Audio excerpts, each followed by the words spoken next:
ಮಗಳ ಜೀವ ಹೋಗಿದೆ. ಎಷ್ಟೋ ಜನರ ಮಕ್ಕಳ ಜೀವನ, ಜನಸಾಮಾನ್ಯರ ಮಕ್ಕಳ್ರಿ ಅವರು. ಕೋಟ್ಯಾಧಿಪತಿಗಳ ಮಕ್ಕಳಲ್ಲ, ಕೋಟ್ಯಾನುಗಟ್ಲೆ ಅವ್ರ ಹತ್ರ ದುಡ್ಡಿಲ್ಲ. ಹೆತ್ತವರ ಎಷ್ಟು ಆಕ್ರಂದನವನ್ನು ಹೊರ ಹಾಕ್ತಾ ಇದ್ದಾರೆ.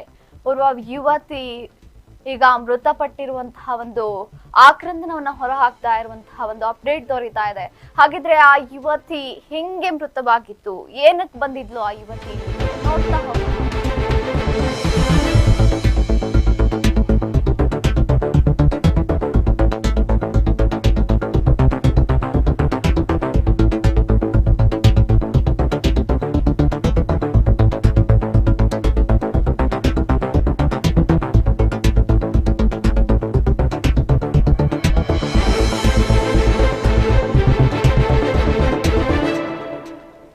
ಮಗಳ ಮೇಲೆ ಬೆಟ್ಟದಷ್ಟು ಕನಸನ್ನ ಕಂಡಿದ್ರು ಹೆತ್ತವರು. ಕ್ರಿಕೆಟ್ ಪ್ರೇಮಿ ಅಲ್ಲ ನನ್ನ ಮಗಳು, ಜಸ್ಟ್ ಫ್ರೆಂಡ್ಸ್ ಜೊತೆ ಹೋಗಿದ್ಲು. ಫ್ರೆಂಡ್ಸ್ ಜೊತೆ ಹೋಗಿ ಜೀವವನ್ನ ಕಳೆದುಕೊಂಡಿದ್ದಾಳೆ ನನ್ನ ಮಗಳು. ಯಾರು ನನ್ನ ಮಗಳ ಜೀವವನ್ನ ತಂದು ಕೊಡ್ತಾರೆ? ಹೆತ್ತವರ ಆಕ್ರಂದವನ್ನ ಹೊರ ಹಾಕ್ತಾ ಇದ್ದಾರೆ. ಯಕ್ಷಗಾನ ಕಲಾವಿದೆ ಆಗಿರುವಂತಹ ಬಹುಮುಖ ಪ್ರತಿಭೆ ಬಾಲಕಿ. ಬರೀ ಯಕ್ಷಗಾನ ಕಲಾವಿದೆ ಮಾತ್ರ ಅಲ್ಲ, ಬಾಸ್ಕೆಟ್ ಬಾಲ್ ಪ್ಲೇಯರ್ ಕೂಡ ಆಗಿದ್ಲು ಈ ಚಿನ್ಮಯಿ ಎಂಬ ಯುವತಿ. ಡ್ಯಾನ್ಸರ್ ಚಿನ್ಮಯಿ ಶೆಟ್ಟಿ. ಹೆತ್ತವರ ಆಕ್ರಂದನ ಈಗ ಹೊರ ಬೀಳ್ತಾ ಇದೆ. ಯಾವ ರೀತಿಯಾಗಿ ಅವರ ಆಕ್ರಂದನವನ್ನ ಹೊರ ಹಾಕ್ತಾ ಇದ್ದಾರೆ ಅಂತ ಅಂದ್ರೆ ನಿಜಕ್ಕೂ ಇದು ಬೇಸರದ ಸಂಗತಿ ಅಂತಾನೆ ಅನ್ಸುತ್ತೆ. ಬೆಂಗಳೂರಿನ ಚಿನ್ನಸ್ವಾಮಿ ಮೈದಾನದಲ್ಲಿ ಸಂಭವಿಸಿದಂತಹ ಕಾಲ್ ತುಳಿತದಲ್ಲಿ ಯಕ್ಷಗಾನ ಕಲಾವಿದೆ ಆಗಿರುವಂತಹ ಬಹುಮುಖಿ ಪ್ರತಿಭೆ ಚಿನ್ಮಯಿ ಶೆಟ್ಟಿ ಜೀವ ಬಿಟ್ಟಿದ್ದಾಳೆ. RCB ಆಟಗಾರರನ್ನ ನೋಡಲು ಅಭಿಮಾನಿಗಳು ನಾನಾ ಜನಸಾಗರ ಹರಿದು ಬಂದಿತ್ತು. ಇನ್ನು ತಾ ಮುಂದು ನಾ ಮುಂದು ಅಂತ ನೂಕು ನುಗ್ಗಲು ಮುಗಿ ಬಿದ್ದಿದ್ರು. ಇದೇ ವೇಳೆ ಚಿನ್ನಸ್ವಾಮಿಯಲ್ಲಿ ಅಪಾರ ಅಭಿಮಾನಿಗಳು ಹರಿದು ಬಂದ ಪರಿಣಾಮ ಏಕಾಏಕಿ ನೂಕು ನುಗ್ಗಲು ಉಂಟಾಗಿ ಕಾಲ್ ತುಳಿತ ಸಂಭವಿಸಿದೆ. ಟಿಕೆಟ್ ಅಂದ್ರೆ ಪಾಸ್ ಇದ್ದವ್ರಿಗೆ ಫ್ರೀ ಅಂತ ಹೇಳಿದ ತಕ್ಷಣ ಮತ್ ಬಂದೇ ಬರ್ತಾರೆ ಜನ. ಯಾಕೆ ಆ ರೀತಿ ಹೇಳ್ಬೇಕಿತ್ತು? ಇಷ್ಟೆಲ್ಲ ಹೇಳಿ ಮತ್ತಲ್ಲಿ ಸಡನ್ ಡಿಸಿಷನ್ ಪ್ಲಾನ್ಸ್ ಬೇರೆ. ಒಳಗಡೆ 35,000 ಸೀಟ್ ಫುಲ್ ಆದ ತಕ್ಷಣ ಬ್ಯಾರಿಗೇಟ್ ಹಾಕೋದು, ಗೇಟ್ ಕ್ಲೋಸ್ ಮಾಡಿಸೋದಂತೆ, ಒಳಗಡೆ ಹೋಗಕ್ ಬಿಡದೆ ಇರೋ ಜನ ರೊಚ್ಚಿಗೆದ್ದಿದ್ದಾರ್ರಿ. ಜನ ರೊಚ್ಚಿಗೆದ್ದು ಗೇಟ್ ಮೇಲೆ ಅಲ್ಲಿ ಇಲ್ಲಿ ಹತ್ತಿ ಹೊರ ಹೋಗ್ತಾ ಇದ್ದಾರೆ. ಪಾಪ ಈಗ ನೋಡಿ ಆ ಯಕ್ಷಗಾನ ಕಲಾವಿದೆಯ ಪಾಪ ಹುಡುಗಿ ಯುವತಿ ಪ್ರಾಣವನ್ನ ಕಳೆದುಕೊಂಡಿದ್ದಾಳೆ. ಎಷ್ಟು ಮುದ್ದಾಗಿ ಆ ಒಂದು ಯುವತಿಯನ್ನ ಬೆಳೆಸಿರ್ತಾರೋ. ಹೆತ್ತವರು ಎಷ್ಟು ಆಕ್ರಂದನವನ್ನ ಹೊರ ಹಾಕ್ತಾ ಇದ್ದಾರೆ ಗೊತ್ತಾ? ನಿಜಕ್ಕೂ ಯಾರ ಮಗಳು ಆದ್ರೂನು, ಯಾರ ಜೀವ ಆದ್ರೂನು ಅದಕ್ಕೆ ಒಂದು ಬೆಲೆ ಅನ್ನೋದಿರುತ್ತೆ ಅಲ್ವಾ? ಬೆಲೆ ಆಗಲಾರದ ಒಂದೇ ಒಂದು ವಸ್ತು, ಒಂದೇ ಒಂದು ಜೀವ ಅಂದ್ರೆ ಅದು ಜೀವ ಅಂತಾನೆ ಹೇಳ್ಬೋದು. ಬೆಲೆ ಕಟ್ಟಕ್ ಆಗದೆ ಇರೋವಂತಹ ಒಂದು ಏನೋ ಒಂದು ವಸ್ತು ಇದೆ, ಒಂದು ಏನೋ ಇದೆ ಅಂತಂದ್ರೆ ಅದು ಮನುಷ್ಯ ಜೀವ ಮಾತ್ರ. ಅದು ಮನುಷ್ಯನ ಜೀವ ಮಾತ್ರ.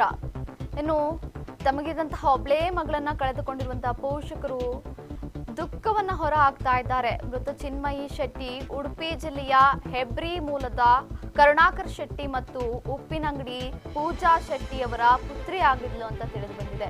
ಇನ್ನು ಇವಳು ಕೂಡ ಬಾಸ್ಕೆಟ್ ಬಾಲ್ ಪ್ಲೇಯರ್ ಆಗಿದ್ಲು. ಯಕ್ಷಗಾನದಲ್ಲಿ ಕೂಡ ನಿರತವಾಗಿದ್ಲು. ಯಕ್ಷಗಾನ ರಂಗದಲ್ಲಿ ಇವಳು ಪರಿಣಿತಿಯನ್ನ ಹೊಂದಬೇಕು ಅಂತ ಬೆಂಗಳೂರಿಗೆ ಆಗಮಿಸಿ ಯಕ್ಷಗಾನನ್ನ ಕಲಿತಾ ಇದ್ಲು. ಮುದ್ದಾದ ಮಗಳು ಮೇಲೆ ಪೋಷಕರು ಬೆಟ್ಟದಷ್ಟು ಪ್ರೀತಿಯನ್ನ ಇಟ್ಕೊಂಡಿದ್ರು. ಆದ್ರೆ ಗೆಳೆಯರ ಜೊತೆ ಚಿನ್ನಸ್ವಾಮಿ ಮೈದಾನಕ್ಕೆ ಹೋಗಿ ಕಾಲ್ ತುಳಿತದಲ್ಲಿ ಮೃತಪಟ್ಟಿದ್ದಾರೆ.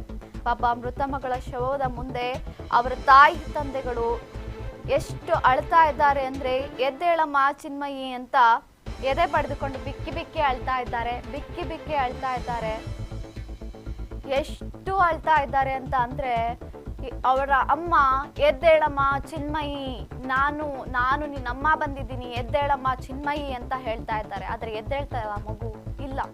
ಅವರ ತಂದೆ ಎದೆ ಬಡಿದುಕೊಂಡು ಅಳ್ತಾ ಇದ್ದಾರ್ರಿ. ಅವರ ತಂದೆ, ಎದ್ದೇಳು ಮಗಳೇ, ನನ್ನ ಮಗಳು ಇಲ್ಲ, ನನ್ನ ಮಗಳ ಪ್ರಾಣವನ್ನು ಯಾರು ತೆಗೆದುಕೊಂಡು ಬರ್ತೀರಾ, ತಂದು ಕೊಡಿ, ಏಳು. ನನ್ನ ಮಗಳು ಕ್ರಿಕೆಟ್ ಮೇಲೆ ಅಷ್ಟು ಹುಚ್ಚನ್ನ ಹೊಂದಿರ್ಲಿಲ್ಲ. ಕ್ರಿಕೆಟ್ ಅವಳು ನೋಡ್ತಾ ಇರ್ಲಿಲ್ಲ. ಜಸ್ಟ್ ಫ್ರೆಂಡ್ಸ್ ಜೊತೆ ಏನೋ ಕ್ರೇಜ್ಗಾಗಿ ಹೋಗಿದ್ರು. ಅವ್ರ ಫ್ರೆಂಡ್ಸ್ ಒತ್ತಾಯ ಮಾಡಿ ನನ್ನ ಜೊತೆಗೆ ಬನ್ನಿ ಅಂತ ಅವ್ರ ಫ್ರೆಂಡ್ಸ್ ಜೊತೆಗೆ ಹೋಗಿದ್ಲೆ ವಿನಃ ನನ್ನ ಮಗಳು ಕ್ರಿಕೆಟ್ ನೋಡ್ತಾ ಇರ್ಲಿಲ್ಲ. ಅನ್ಯಾಯವಾಗಿ ನನ್ನ ಮಗಳ ಜೀವ ಹೋಗಿದೆ ಅಂತ ಹೆತ್ತವರು ಎದೆ ಪಡೆದುಕೊಂಡು ಅಳ್ತಾ ಇದ್ದಾರೆ. ಆಕೆಯ ತಾಯಿ ಏಳಮ್ಮ ಚಿನ್ಮಯಿ ಏಳು ಅಂತ ಇದ್ರೆ ಎಂಥವರ ಒಂದು ಕರಳು ಕೂಡ ಕಿತ್ತು ಬಂದಂಗೆ ಅನ್ಸುತ್ತೆ ಅಲ್ವಾ? ಆಕೆಯನ್ನ ನೋಡ್ತಾ ಇದ್ರೆ ಆ ಒಂದು ಯುವತಿ ಎಷ್ಟು ದಷ್ಟು ಮುಷ್ಟವಾಗಿ ಬೆಳೆಸಿದ್ರು. ಆಕೆಯ ತಂದೆ ಮುದ್ದಾಗಿ ಬೆಳೆಸಿದ್ರು. ನನ್ನ ಮಗಳನ್ನ ಮುದ್ದಾಗಿ ಬೆಳೆಸಿದ್ವಿ, ಅವಳ ಮೇಲೆ ಬೆಟ್ಟ ಬೆಟ್ಟದಷ್ಟು ನಾವು ಕನಸನ್ನ ಕಂಡಿದ್ವಿ. ಯಾರು ನನ್ನ ಮಗಳ ಪ್ರಾಣವನ್ನ ತೆಗೆದುಕೊಂಡು ಬರ್ತಾರೆ, ಏನ್ ಮಾಡೋದು ಈಗ ಅಂತ ಎದೆ ಬಡಿದುಕೊಂಡು ಅಳ್ತಾ ಇದ್ದಾರೆ ಅವರ ತಂದೆ. ನನ್ನ ಮಗಳ ಮೇಲೆ ನಾನು ಜೀವವನ್ನ ಇಟ್ಕೊಂಡಿದ್ದೆ, ಅವಳಿಲ್ಲ ಅಂದ್ರೆ ನಾವು ಹೆಂಗ್ ಬದುಕಬೇಕು ಅಂತ ಅವ್ರೀಗ ಅಂತ ಇದ್ದಾರೆ. ನಿಜಕ್ಕೂ ಇವ್ರ ಪ್ರಾಣವನ್ನು ಯಾರು ತೆಗೆದುಕೊಂಡು ಬರ್ತಾರೆ? ಮುಂಚಿತವಾಗಿಯೇ ಎಲ್ಲಾ ಕ್ರಮವನ್ನ ಕೈಗೊಂಡಿದ್ರೆ 11 ಜನರ ಪ್ರಾಣ ಹೋಗ್ತಿರ್ಲಿಲ್ಲ ಅಲ್ವಾ? ಸಡನ್ ಆಗಿ ಡಿಸಿಷನ್ ತಗೊಂಡು ಜನರ ಜೀವನದ ಜೊತೆ ಚಲ್ಲಾಟ ಆಡೋದು ಅಂತ ಅಂದ್ರೆ ಇವ್ರಿಗೊಂದು ರೀತಿ ಏನು ಉತ್ಸಾಹ ಅನ್ಸ್ಬಿಟ್ಟಿದೆಯೋ ಏನೋ. ಸುಮ್ಮನೆ ಸಡನ್ ಆಗಿ ಈ ರೀತಿಯಾಗೆಲ್ಲ ಮಾಡೋದು ನಿಜಕ್ಕೂ ಎಷ್ಟು ಬೇಸರ ಅನ್ಸುತ್ತೆ ಅಂದ್ರೆ, ಒಂದು ಸಾಮಾನ್ಯ ಜನರ ಜೀವ ಹೋಗ್ತಾ ಇದೆ ಅಂದ್ರೆ ಬರೀ ಒಬ್ಬೊಬ್ಬರದಲ್ಲ, 11 ಜನದ ಅಲ್ಲಿರುವಂತ ಎಲ್ಲರೂ ಚಿಕ್ಕವ್ರೆ, 25 ವರ್ಷದ ಒಳಗಿನ ಇರೋರೆ. ಅದಿನ್ನೂ ಎಷ್ಟು ಜನ ಪ್ರಾಣ ಕಳೆದುಕೊಂಡಿದ್ದಾರೆ. ಒಬ್ಬೊಬ್ಬರ ಆಕ್ರಂದನವನ್ನ, ಒಬ್ಬೊಬ್ಬರ ಮನೆಯ ಆ ಕುಟುಂಬಸ್ಥರ ಆಕ್ರಂದವನ್ನ ಕೇಳ್ತಾ ಇದ್ರೆ ನಿಜಕ್ಕೂ ನಮಗೆ ಹೆಂಗ್ ಅನ್ಸುತ್ತೆ ಅಂತಂದ್ರೆ ಕರಳು ಕಿತ್ತು ಬಂದು ಅಯ್ಯೋ ಏನಾಯ್ತಪ್ಪ, ನಮ್ಮ RCB ವಿನ್ ಆಗಿದ್ದೊಂದು ಕಡೆ ಖುಷಿ ಅಂದ್ರೆ ಆ ಖುಷಿಗೂ ಮೀರಿದಂತಹ ನೋವು ಕಣ್ಣು ಮುಂದೆ ಕಾಣ್ತಾ ಇದೆ. ನಿನ್ನೆ ಇಷ್ಟೆಲ್ಲ ದುರಂತ ಆಯ್ತು, ಇಷ್ಟೆಲ್ಲ ಆಗಿ ಏನಾಯ್ತಪ್ಪ, RCB ಸೆಲೆಬ್ರೇಷನ್ ಹಬ್ಬ ದೀಪಾವಳಿ ಹಂಗೆ ಹಿಂಗೆ ಅಂತ ಫ್ಯಾನ್ಸ್ ಫುಲ್ ಖುಷಿ ಆಗಿದ್ರು. ಇಷ್ಟೆಲ್ಲ ನಡೆದ್ರು ಯಾರು ಏನ್ ಪ್ರಾಣವನ್ನ ತೆಗೆದುಕೊಂಡು ಬರ್ತಾರಾ? ಇಲ್ವಲ್ಲ. ಪ್ರಾಣ ತೆಗೆದುಕೊಂಡು ಬರಕ್ಕೂ ಆಗಲ್ಲ, ಏನು ಮಾಡಕ್ಕೂ ಆಗಲ್ಲ. ಅವರ ತಂದೆ ತಾಯಿ ಆಕ್ರಂದನಕ್ಕೆ ಯಾರು ಸಾಂತ್ವನ ಹೇಳ್ತಾರೆ? ಸರ್ಕಾರ ನೇರ ಹೊಣೆ ಇದಕ್ಕೆ ಸರ್ಕಾರನೇ ಅಂತ ಈಗೆಲ್ಲರೂ ಸರ್ಕಾರಕ್ಕೆ ಹೆಂಗ್ ಮಾತಾಡ್ತಾ ಇದ್ದಾರೆ ಅಂತ ಅಂದ್ರೆ ನಿಜಕ್ಕೂ ಜನಸಾಮಾನ್ಯರು ಸ್ವಲ್ಪ ಸರ್ಕಾರದ ಬಗ್ಗೆ ಮಾತನಾಡಿದ್ದಾರೆ. ಹಾಗಿದ್ರೆ ಅವ್ರು ಏನೇನ್ ಹೇಳಿದ್ದಾರೆ, ಸರ್ಕಾರದ ಬಗ್ಗೆ ಏನ್ ಮಾತಾಡಿದ್ದಾರೆ ಅದನ್ನ ನಾವೀಗ ನೋಡ್ಕೊಂಡು ಬರೋಣ. ಸರ್ಕಾರದ ಬಗ್ಗೆ ಅವ್ರು ಏನೇನ್ ಮಾತಾಡಿದ್ದಾರೆ, ಏನೇನ್ ಬೈದಿದ್ದಾರೆ, ಏನೇನ್ ಅಂದಿದ್ದಾರೆ, ಅಲ್ಲಿ ನೇರವಾಗಿ ನಮ್ಮ ಪ್ರತಿನಿಧಿಯೊಬ್ರು ಹೋಗಿ ಜನರನ್ನ ಮಾತಾಡ್ಸಿದ್ದಾರೆ. ಏನ್ ಮಾತನಾಡಿದ್ದಾರೆ, ಹಾಗಿದ್ರೆ ಜನರ ಅಭಿಪ್ರಾಯ ಏನು ಇದ್ರ ಬಗ್ಗೆ? RCB ಫ್ಯಾನ್ಸ್ ಸ್ವತಃ ಈ ಒಂದು ಅವ್ಯವಸ್ಥೆ ಬಗ್ಗೆ ಏನೇನ್ ಹೇಳಿದ್ದಾರೆ? ಅಪ್ರಾಕ್ಸಿಮೇಟ್ಲಿ 50,000 ಜನ, ಇವ್ರ ಕೈಲಿ ಅಷ್ಟು ಮ್ಯಾನೇಜ್ ಮಾಡಕ್ ಆಗ್ತಾ ಇಲ್ಲ. ನಾವು ಮಧ್ಯಾಹ್ನದಿಂದ ಬಂದಿದ್ದೀರಿ, ಇವರು ಒಂದು ಸತಿ 3 ಗಂಟೆ ಪರೇಡ್ ಆಗುತ್ತಂತ ಹೇಳಿದ್ರು, ಅದು ಆದ್ಮೇಲೆ ಕ್ಯಾನ್ಸಲ್ ಮಾಡಿದ್ರು. ತಿರ್ಗಾ 5 ಗಂಟೆ ತಿರ್ಗಾ ಪರೇಡ್ ಆಗುತ್ತಂತ ಹೇಳಿದ್ರು, ಅದು ಕ್ಯಾನ್ಸಲ್ ಮಾಡಿ ಜನ ಅವ್ರ ಕೆಲಸ ಎಲ್ಲ ಬಿಟ್ಬಿಟ್ಟು ಇಲ್ಲಿ ಬಂದಿದ್ದಾರೆ. ಇಲ್ಲಿ ಬಂದು ಪ್ಲಾನಿಂಗ್ ಇಲ್ಲ, ಮೆಟ್ರೋ ಸ್ಟೇಷನ್ ಎಲ್ಲ ಕ್ಲೋಸ್ ಮಾಡಿದ್ದಾರೆ. ಜನ ಮನೆಗೆ ಹೆಂಗೆ ಹೋಗೋದು ಗೊತ್ತಿಲ್ಲ ಅವ್ರಿಗೆ. ಸ್ಟೇಡಿಯಂ ಒಳಗಡೆ ಹೋಗಿದ್ರೆ ಇವ್ರು ಇನ್ನೂ ಹೋಗ್ಸ್ ಕಳಿಸ್ತಾ ಇದ್ದಾರೆ ನ್ಯೂಸ್ಗಳು. ಇವ್ರ ಕೈಲಿ 50,000 ಜನ ಹ್ಯಾಂಡಲ್ ಆಗ್ತಾ ಇಲ್ಲ. 2 ತಿಂಗಳು ಮುಂಚೆ ಕುಂಭಮೇಳದಲ್ಲಿ ಅಲ್ಲಿ 1 ಕೋಟಿ ಜನ ಇವರು ಕ್ರಿಟಿಸೈಸ್ ಮಾಡ್ತಾ ಇದ್ರು, ಅವ್ರ ನೆಟ್ಟಿಗೆ ಮಾಡ್ತಾ ಇಲ್ಲ, ನಾವು ಮಾಡ್ತಾ ಇದ್ದೀರಿ ನೆಟ್ಟಿಗೆ ಅಂತ. ಇದೇ ಇವ್ರದ್ದು ಮ್ಯಾನೇಜ್ಮೆಂಟು. ನೀವು ನೋಡ್ಕೊಳ್ಳಿ, ಇವ್ರಿಗೆ RCB ಅಂತ ಏನು ಇದಿಲ್ಲ, ಬರೀ ಮನಿ ಮೇಕಿಂಗ್ ಫ್ಯಾನ್ಸ್ ಅಂದ್ರೆ.